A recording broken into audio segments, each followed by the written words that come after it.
እንደምንላችኋል የፕሮግራማችን ተከታታዮች እሁድን በኢቢኤስ እንደ ሁሉ ጊዜው ከተፍ ብሎላችኋል እንደምናችሁ ዳኒና ሮቤል እንደምናሽ ሉላዬ እንዴት ነሽ አንባባልም ወይ ብዬኮ እንዴት ናችሁ ብያለሁ አረ እንባባል ሮቤል እንዴት ነህ ደህና ነው ይመስገን እኛማ ቡና እየጠጣን እየተጫወትን ነበር አይ ከቡና በኋላ የመጣ ኤነርጂ እኮ ነው ደስ የሚል ጨዋታ ነበር ባናቋርጥ እያልን ነበር ግን ህዝብ ደግሞ እየጠበቀ ነው እንዴ ተጫዋች እንደሆንክ ደግሞ አላውቅም ነበር ከጀመረ የኔ ጌታ ማቆሚያም የለው ከጀመረ ዳኒ ማቆሚያም የለውም እኮ እንዴት ናችሁ አረ እንዴት ናችሁ ደህንነታችሁን መጀመሪያ ልስማው እያየኋችሁ እኛ በጣም ደህና ነን ሳምንታችን እጅግ በጣም የተዋበና ደስ የሚል ሳምንት ነበር ያሳለፍነው ተመስገን አሜን በጣም እኔ ራሱ ከናንተ ጋር እዚህ ቁጭ ካልኩ በኋላ ደመክ ብለውኝ ስለነበር በቃ አሁን ደመክ የኛ ልጅ ደመክ የኛ ልጅ ባማላጅ ሁሌም ድመቅልን ሁሌም አበበልን አሜን አባታችን ዳኒ አሜን እኔን ለነገሩ እናንተ ባትጠይቁኝም ተመልካች እንዴት ነበር ሳምንትሽ ለምትሉኝ በጣም ደህና ቆንጆ ሳምንት ነበር ጉንፋኔም ለቆኝ ደስ ብሎኝ በጥሩ ኤነርጂ ተመልሻለሁ እኔ ደግሞ ሳምንቱን እንዳያችሁ ነው ስበላ ስለቆየው በቃ እንዴት ነበር ወደ አዳማ ወጣ ብለ ነበር አዳማ ወጣ ብዬ ነበር የሚገርም ጊዜ ነበረን በጣም ደስ ይላል እና ዝምኝነት እንደዚህ ነው እንዴት አረ ደስ ይላል ሰው ምን ይላል ሲያሉ እንትን ሲሉ ደስ ሲል የምትሸከምበትን ትከሻ ይስጥ አለ ትከሻው ስፋቱ አለ አሁን ይሸከማል አይሸከምም ነው ጥያቄው እስከዛ አንዳንዴ ወፍጮ ቤት እየሄድክ መሞከር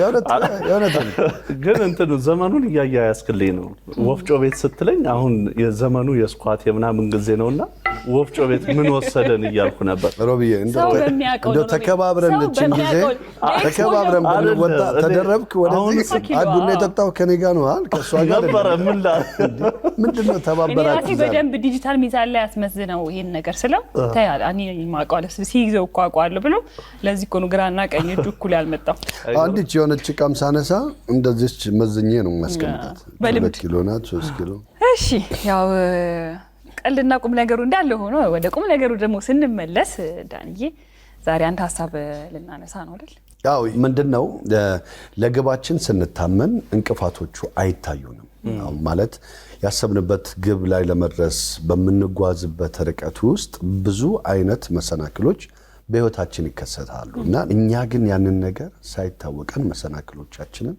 እናልፋለንና በዚህ ዙሪያ ላይ እስቲ ሐሳብ እውነት ነው እንደውም ለዚህ ምን አንድ ሐሳብ መጣልኝ መሰለ ብዙ ጊዜ ሰዎች ይሰሩና አንዳንድ ስራዎችን ባይበላስ ቢቀር ብለን አናቀም ሁላችንም ለራሳችን ህልም ሲሆን ነው እንጂ ሰዎች ላይ ስናየው መሰናክሉ ችግሩ የስራው አስቸጋሪነት ክብደት እናያዋለን አንዳንድ ጊዜኛ ስራ ስንሰራ በተለይ በእኛ ስራ ደግሞ ታነሳላችሁ 10 ደቂቃ ኢንተርቪው ላርጋችሁ ብለህ ወይም 20 ደቂቃ ወይ ተወሰነች ሰዓታችሁን ስጡኝ ብላችሁ ኢንተርቪው ስናደርግ ኢንተርቪው ማድረግ ቢፈልጉም ምኑ ይቸግራችኋል መሰላችሁ ከጀርባ ያለው ፕሮዳክሽን ሁሉ ጊዜ እኛ ጋር ሁሉ እንደምናወራው እኛ ፊት ለፊት ተቀምጠን እናወራ እንጂ ከጀርባ ብዙ ስራዎች ይሰራሉ የካሜራ ባለሙያዎች አሉ የመብራት ባለሙያዎች አሉ የድምጽ ባለሙያዎች አሉ ዳይሬክተሮች በዚህ መንገድ ቢሰራሉ ዳይሬክሽን የሚሰጡናሉና የነዛን ሰዎች ሐሳብ ተቀበለ ያንን ነገር ወደፊት አምጥተ ፕሮግራም ማድረግ ለሆስትም እንደ ሆስት ከባድ ነው ግን የነዚህ ሁሉ ስብጥር ነው ቆንጆ ስራ እንዲሰራ የሚያደርገው ያንን ሲያዩ እንዴ ስራችሁ እንደዚህ አድካሚ ነው እንዴ እኛ እኮ ቴሌቪዥን ላይ ወጥቶ ስናየው በጣም ቀላል ነው የሚመስለን ስለዚህ አንድ ሰው ልክ ፕሮግራም ልሰራው ስትሄድ የሚሰራውን 20 ደቂቃ ነው እንጂ የሚያሰው እንደው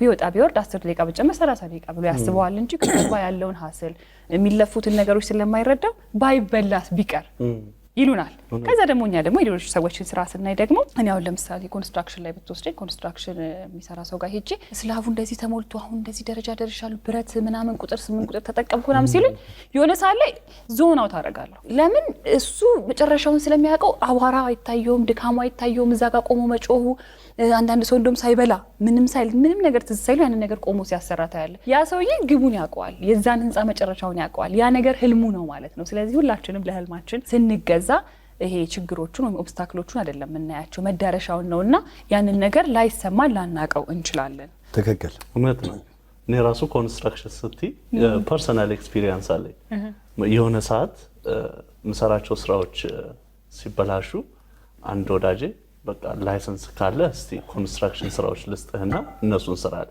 ከዛ ላይሰንስ አለ ሮቤል እንደው በዚህ ያከተ ቢሰራለሽ እንዴ ዋናው ጥያቄ እሱ ነው ሳይሆን ለምን መሰለክ እኔ ብቻ ሳልሆን ይሄንን የሚያይም ሰው ሊጠይቅ የሚችለው እንዴ ታዲያ የኮንስትራክሽን ላይሰንስ ካለው ኢቢኤስ ላይ ምን ይሰራል ብሎ ስለሚጠይቅ እኔ የሚጠይቅ ብዬ ነው። አሁን ካነሳ ነው ጋር ይሄዳል እኮ የምትወጅበት ቦታ ላይ መገኘት ዋናው ነገር እኮ እሱ ነው አይደለ? አሁን ብዙ ጊዜ ምንድነው የምናደርገው ምን ያዋጣል ምን ብሰራ ገንዘብ ያመጣል የሚለው ላይ ነው እንጂ ፎከስ የምናደርገው ወደነው የምንሰራው ምንድነው የሚለው ብዙ ጊዜ አናየው። ያን ማንወደው ስራ ውስጥ ከገባን ደግሞ ምን ያህል ልናበላሽ እንደምንችል አይገባንም። እኔ ያየሁት እሱን ነው። እና ኮንስትራክሽን ተሰጥቶኝ ትላልቅ ፕሮጀክቶች ናቸው አንድ አይደለም ልክ በአንዴ 3 ፕሮጀክት ሰጡኝና አንደኛውን ጀመርኩት። ከዛ ጀምሬው 3 ቀን ነው የሰራሁት የሚገርማችሁ። እና ያቺ 3 ቀን ለኔ መቼም አልረሳት እንዴት እንደሆንኩ ውስጤ እንዴት እንደተሰማኝ እኔ ነኝ የማውቀው። እንጻ ተቋራጭ ነበርካ ለሶስት ቀን ደስ ይላል። እንዴት በርሬ እንደጠፋሁኝ በወረድኩበት ቀረው ደወልኩኝ። ይቅርታ ይችን ስራ መስራት አልቻልኩም አልኩኝ። ግን ከዛ በኋላ እጠይቃለሁ እንዴት እንደሚወዱት። ግን ኮንስትራክሽን ላይ ያሉ ሰዎች ብታያቸው ሂደቱን እያንዳንዱን ሂደት እንዴት እንደሚያጣጥሙ አሁን እኛ ጋር ቢመጡ ኢቭን ያ ሰው ያ ጓደኛዬ እንደዚህ ስቀረጽ አይቶ እንዴ ካሜራ ላይ ሰው ያየ በጣም ነው የጨነቀው። አየ እኛ ለዚህ ምን ከፍለው ነገር ምንም አይመስለንም። እነሱም እዛ ስትሄድ ደግሞ የሚከፈለው ነገር ብዙም እንትን አይላቸው። ትክክል። አዎ ሁሉም በየራሱ ሙያ የሚከፍለው መስዋዕትነት አለ ማለት እንደውም አንዳንዴ ከአባባሉም የዓላማ ጽናት የሚባል ነገር አለ። የዓላማ ጽናት አንድ ሰው ዓላማ ሲኖረው ለዓላማው የጸና ነው። 28ኛ ፎቅ ላይ ምናልባት የሆነ ዓላማ የተቀመጠው እዛ ጋር ነው እና 28 ፎቆች ወጥተ ነው ያንን የምታገኘው። መብራት የለም፣ ሊፍት የለው። ስለዚህ ፎቁን ወጥተ ያንን ዓላማ ለመድረስ እያንዳንዱን አይደለም ደረጃ የምትቆጥረው። አሁን አንደኛ ፎቅ ላይ ደርሻለሁ፣ ሁለተኛ ፎቅ ላይ ደርሻለሁ ያልክ ነው 28 ላይ ገብተ ያንን ዓላማህን ከግብ የምትመታው። ስለዚህ ደረጃዎቹን አንቆጥር። ስለዚህ ትናንሹን ሳንቆጥር ትናንሹን ሳናይ በትልቁ ለመሾም ደግሞ የምንሄድበት ርቀት ሰፊና ትልቅ መሆን አለበት ብዬ አስባለሁ። ለዚህ ሁሉ ደግሞ ህልማችን መነሻው የሚሆነው ህልማችንን ማወቁም ይመስለኛል። አንዳንድ ጊዜ ለህልማችን የቀረበ የሚመስል ዳርዳሩን የምንሄድባቸው መንገዶች ሊኖሩ ይችላሉ። ግን ያቺ ትክክለኛዋ የኔ መክሊቴ ይሄ ነው፣ እኔ እኮ መስራት የምፈልገው ይሄንን ነው ብሎ ማወቁ ትልቁ ነገር ይመስለኛል። ልክ ያቺን ያወቅን ሰዓት ነው ወደዛ መንገድ የምንሄደውና ብዙ ጊዜ ኦብስታክሎች ወይም ችግሮቹ የማይሰሙን ትክክለኛው ህልም ሲሆን ነው ብዬ ነው የማስበው። ትክክለኛው ህልም ካልሆነ ግን ገና ችግሩ ማየት ትጀምራለህ። ለምሳሌ እኔ እዛ ጋር ሮጬ መድረስ ከሆነ የምፈልገው እዚህ ጋር ያለው ድንጋይ አይታየኝም፣ እዛ ጋር ያለው መድረሻዬ ነው የሚታየኝ። ስለዚህ ድንጋዩ ይመታኛል አይመታኝም ላስበው አልችልም። ከሚታዩን ችግሮች ይልቅ የምደርስበት ነገር ትልቅ እንደሆነ ተረድቻለሁ ማለት ነው። ያንን ለመረዳት ራስን በደንብ ማዳመጥ፣ ከዛ ደግሞ ኤክስፖዠራችን፣ ከዛ ደግሞ ሁሉ ጊዜ በደንብ ከራስ ጋር ንግግር ያስፈልጋል ብዬ አምናለሁ። ምክንያቱም አንድ ሰው ሁሌ ራሱን ሲያዳምጥ መልሱ እዛው ጋር ነው የሚገኘውና ትክክለኛ ህልማችንን ያወቀን ቀን መንገዱ ለሰዎች ከባድ ነው ሲያዩት። ካለፍነው በኋላ ይሄን ሁሉ መንገድ የመጣሁት እኔ ነኝ እንዴ ብለን መለስ ብለን እንድናይ የሚያደርገንም ይመስለኛልና ዋናው ነገር ነገሮች እንዴት ነው የምናያቸው። ለምሳሌ መሰናክል መጣ፣ ችግሮች መጡ፣ እነዛንስ ነገሮች እንዴት ነው የምናያቸው? እኛን የሰሩን ነገሮች እነሱ አይደሉ? አሁን ችግር ሲገጥመው አንዳንድ ሰው ለኛ ይሆናል፣ አንዳንድ ሰው በጣም የሆነ ራሱን እንደውም ወደ ሌላ ነገር የሚቀይረው የዛኔ ይሆናል። እነዛ ችግሮች ባይኖርስ ኖሮ እኛ ማን ነበርን? እና እይታችን ራሱ ማስተካከል፣ ለችግር ያለን እይታ እንዴት ነው? ችግር እኔን ሊሰራ እንጂ የሚመጣው እኔን ሊያሳድግ እንጂ የሚመጣው ዝም ብሎ ፈትኖኝ ሊገለኝ አይደለም። ዋናው ነገር ማየት ያለብን ብዬ ማስበው እነዚህ ስኬት ላይ ለመፈናጠጥ ብዬ ማልፋቸው ነገሮች አልጋ ባልጋ ሊሆኑ አይችሉም። ህይወት አልጋ ባልጋ አይደለም። እንደዛ ቢሆን ህይወትም የሚጥመን አይመስልም። አንዱን አልፈን ወደ አንዱ ስንሻገር ምን ኖረው ምናልባት 60 50 ወይም 80 ዓመት ከሆነ ያቺ ሳትሰለቸን እየጣፈጠች ምንጓዛት ጉዞ ነች ብዬ ነው የማስበው። አልጋ ባልጋ ከሆነልኝ ምናልባት ብኩኑኝ ልቀር እችላለሁ። ደስታም ታጣለህ። ኢዝሊ ነገሮችን በቀላሉ የምታገኝ አይነት ሰው ከሆንክ ነገም ለመጣር ወይም ነገ ሌላ ነገር ለማግኘት የምትጥር ሰው አትሆን። እውነት ነው። ይሄ ደግሞ ወዴት ይመጣል? ወደ ልጅነታችን ይመለሳል ብዬ የማስበው። ልጅነት ለህይወታችን ትልቁን መሰረት የሚይዝ ቦታ ነው። ድሮ ሲያሳድጉን ቤተሰቦቻችን በሚያውቁት እነሱ ጊዜው በሰጣቸው መጠን ለኛ የሚገባና አድርገውልናል። በዛ ውስጥ ግን ሳያስቡት እንድንሰራ እንድንጥር እንዲሁም ደግሞ ይሄ ሳይለፋ ምንም ነገር እንደማይገኝ በአንድም ይሁን በሌላ መንገድ ያሳዩናል። እኔ ያኔ ልጅነታችንን መወድባቸው ነገሮች አሉ፣ ቢስተካከሉ ምንላቸው ነገሮች አሉ፣ ሁላችንም በገባን ልክ ስለሆነ ማለት ነው። አሁን ላይ ግን እጠይቃለሁ ልጆቻችንን እንደዛ እያሳደግን ነው? ራሴንም ጨምሮ ለልጆቼ ሁሉን ነገር ዝም ብዬ ነው የምሰጣቸው ወይስ ሰርተው እንዲያገኙ ለፍተው እንዲያገኙ? ምንም ነገር there is no free lunch ይላል ፈረንጅ። ነፃ ምሳ የለም አይደል? የትም ቦታ ስንሄድ ዓለም የሰጠችን ነፃ ነገር የለም። ሁሉ ነገር ተሰርቶ ተለፍቶ ብዙ ነገሮችን አልፎ ነው ወደኛ የሚመጣው። አንድ የአሜሪካ ውስጥ ምን ኤክስፐሪመንት ተደረገ? አሪዞና በረሃ ውስጥ ኤክስፐሪመንት መስራት ፈለጉ። በረሃ ነው። እዛ በረሃ ውስጥ ዛፎች እንዲያድጉላቸው ፈለጉ እና ሰፈሩን እንዳለ ሄዱና አጠሩት። በመስተዋትና በብረት አድርገው አጠሩት። ያን አካባቢ የሚያስፈልገውን አፈር፣ ውሃ፣ የፀሐይ ብርሃን በደንብ እንዲያገኙ አደረጉና ዛፍ ተከሉ እና አካባቢው በደንብ ለማልማት ነበረ ዋናው እንትናቸው። ከዛ በኋላ ያ ዛፍ ያድግና የተወሰነ ከሄደ በኋላ ይገነደሳል እና አብዛኞቹ ዛፎች ካደጉ በኋላ መገንደስ ጀመሩ እና ቆም ብሎ ማየት ጀመሩ። የሚያስፈልገው አፈር ሰጥተናል፣ ውሃውን ሰጥተናል፣ ፀሐይ ብርሃኑን አግኝቷል፣ ምንድነው ብለው ሲያዩ ለካ ዋና ኤሌመንት ያጡት እዛ ጋር ንፋስ ነበር። ንፋስ ዛፎች እንትን እያላቸው ሲሄድ አንደኛ ስራቸውን ለመቋቋም ያንን ነገር ለመቋቋም ሲል ስራቸውን በደንብ ይሰዳሉ፣ እነሱም እየተቋቋሙ ይሄዳሉ። ባደጉ ቁጥር ያ ንፋስ ነው ለካ የሚያሳድጋቸው። ትንሽ ንፋስ ሲነካቸው አይወድቁም። ይሄ ግን ንፋስ የለውም፣ ትንሽ እንደሄደ የመቆም ኃይሉን ቀነሰባት እና ይወርቃል ማለት ነው። እኛም በህይወታችን ካያችሁት ፈተናዎች ከሌሉ ልክ እንደዚህ ነው። የሆነች ትንሽዬ ነገር ትሰብረናለች፣ ተስፋ ወደ መቁረጥ ውስጥ ትወስደናለች እና እነዚህ ፈተናዎች እኛን እየሰሩን እንደሆነ ብናያቸው እድገታችንም ላይ እንደዛ እኛነታችን ስር እየሰደደ እየተቆነጠጠን የምንረዳቸው ነገሮች እየከፍ እያሉ ችግርም የመፍታት አቅማችን ከፍ እያለ ይመጣል። ህይወት ላይ ምርጫዎች አሉ። ቤተሰቦቻችን ሲያሳድጉን በእነሱ ውስጥ ተውጠን እንዳንቀር የራሳችን እንደ ጊዜው እንዳለንበት እንደኛ ዘመን ደግሞ የሚቀርቡልን ምርጫዎች አሉ። ስለዚህ በዛ ምርጫ ውስጥ አንዳንዴ ቤተሰብንም ቀድመን መሄድ አለብን፣ ግን በበጎ ሳናፈነግጥ ለዓላማ ከተሰራ አንተ እንደዛ ሳትበላ አድረህ እንኳን ጠዋት ጓደኞች ሲያገኙ በጣም አምሮብሃል ሊሉ ይችላሉ። እውነት ደግሞ የሰው ልጅ እኮ እውነት ለመናገር ይሄ ኤነርጂያችን ወይ ደግሞ እኛ ለውስጣችን የምንነግረው ነገር ስለሆነ እውነት አምነንበት እኛ ህልማችንን ለውስጣችን ስንነግረው በጣም ነው የሚያግዘን ሳናቀው።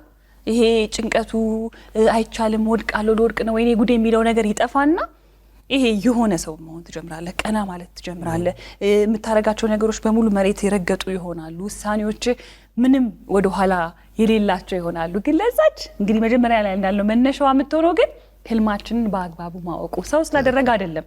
እኛ ይሄን ነገር እንወደዋለን ወይ ከዛ ደግሞ መክሊታችን ነው ወይ ይሄንን ሰው አይደለም የሚነግረን ራሳችን እናውቀዋለን። እና በተሰማራንበት ሙያ የምንፈልገው ህልም ላይ ለመድረስ ለዛ ነገር የተገዛን የእውነትም ከልባችን ፈልገን መኖራችንን ማረጋገጥ ይኖርብናል። የሰውን ህልም መስራት ሰውየው ጋር ስለሆነ ህልሙ ያለው የማይቻል ነገር ነው ብዬ ነው የማስበው። ምክንያቱም ያየሁትን ነገር ኮፒ አድርጌ ሊሰራው እችላለሁ፣ ግን ህልሙን መሆን አልችልም። የዛ ሰው ጭንቅላት ውስጥ እስካልገባው ድረስ መሆን አልችልም። እና ሁሉ ጊዜ የሰው ህልም ውስጥ ከምንኖር የራሳችንን ህልም መክሊታችንን አውቀን መኖሩ ለደስታም ለሰላምም ለስኬትም ትልቁ መንገድ ነው። ስለዚህ ይህንን ሀሳብ አነሳን ዛሬ። እናንተም በያላችሁበት በየቤታችሁ ተወያዩበት። ውስጣችን የሚደሰተው ውስጣችን የሚረካው በራሳችን ዓላማ በራሳችን ጉዞ ስንጓዝና በራሳችን ጫማ ውስጥ ስንቆም ነውና ያ ባንተ ጫማ ውስጥ እኔ መቆም አልችልም። ሊጠበኝም ሊሰፋኝም ይችላል። ቢሆንህም ልትቆምበት ትችላለህ፣ ላትራመድ ትችላለህ። ስለዚህ ሁሌም እንደተባለው ትክክል ነው። የራሳችንን ደስታ እንምረጥ፣ የራሳችንን ዋጋ እንወቅ፣ የራሳችንን መዳረሻችንን ደግሞ ለማሳካት መሰናክሎች የሚጥሉን ሰዎች አንሁን ነው። አንሆንም ደግሞ የእውነተኛ ህልማችን ጋር ስንገናኝ የራሳችን ህልም መሰናክል ስለማንሆን ከልባችን ለራሳችን እንገዛ። እንግዲህ ዛሬ ይህንን ሀሳብ አነሳ። እናንተም በያላችሁበት በየቤታችሁ ተወያዩበት። አሁን ቀጣይ ምንድን ነው እስቲ ቢነግረኝ። እንሸልማለን። ባለፈው ሳምንት ምጣድ ወጥቷል። ዘንድሮ ደግሞ ምን እንደሚወጣ ዛሬ እኔ ደግሞ ዛሬ በስፖርት ጤፉ ይወጣል። ከፍ አድርጌ በስፖርት መጥቻለሁ። እስቲ ውጤቱን ደግሞ ታዩታላችሁ። ወደ ሽልማት እናልፋለን። The countdown is on. Empower the Community Weekend is happening Saturday, August 2nd at the DC Convention Center. Can you believe it's our 9th year? I hope to see you there. We have lots of power panels, interactive session, marketplace for businesses, health and wellness. This is an event for the whole family. We hope to see you. Get your tickets early. Vendors, if you want to showcase your products and services, email us at salimb@empowercw.com. See you in Washington, D.C.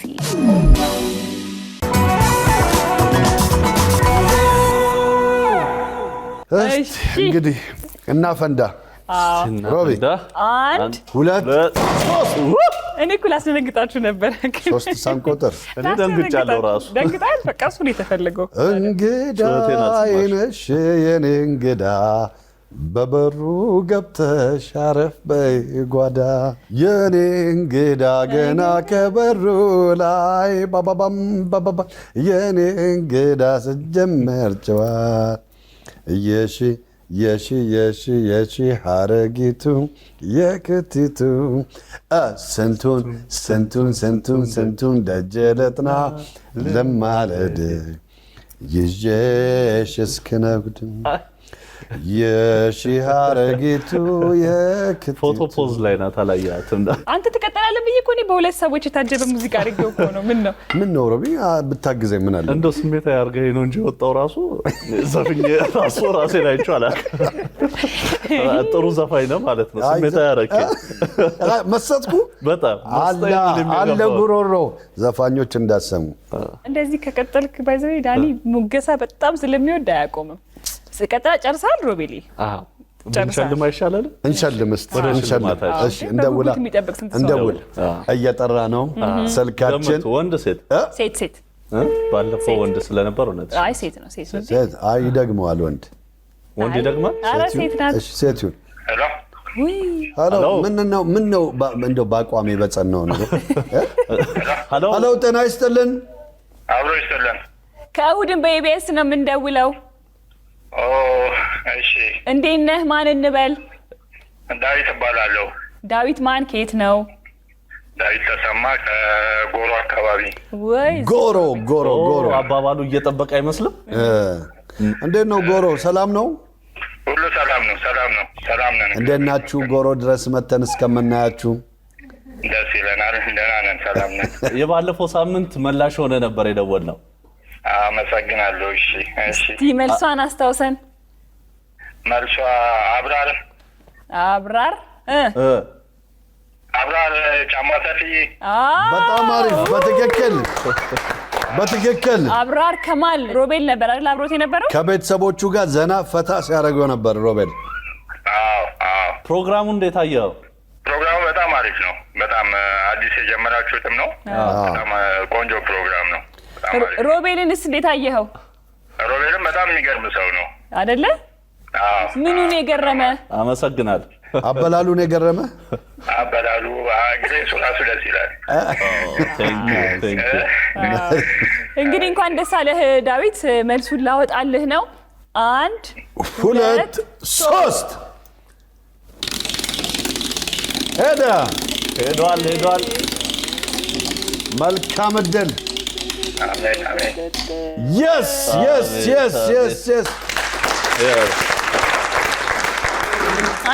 አንዴ ግን ለእጄ ግን እጄን ለውጥ በየሳምንቱ ለውጣለሁ ግን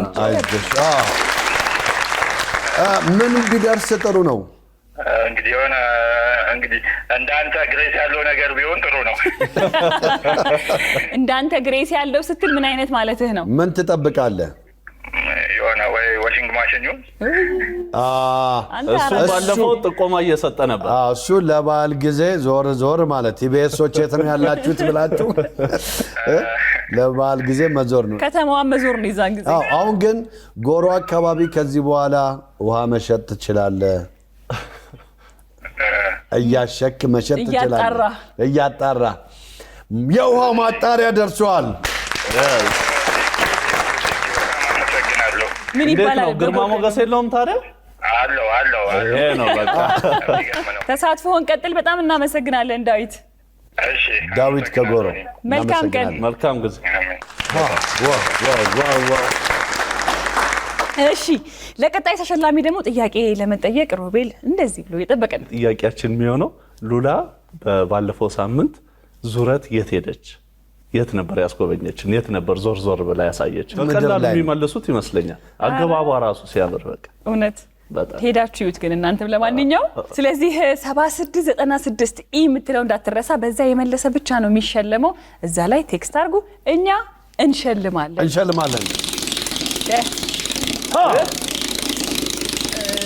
ቲቪ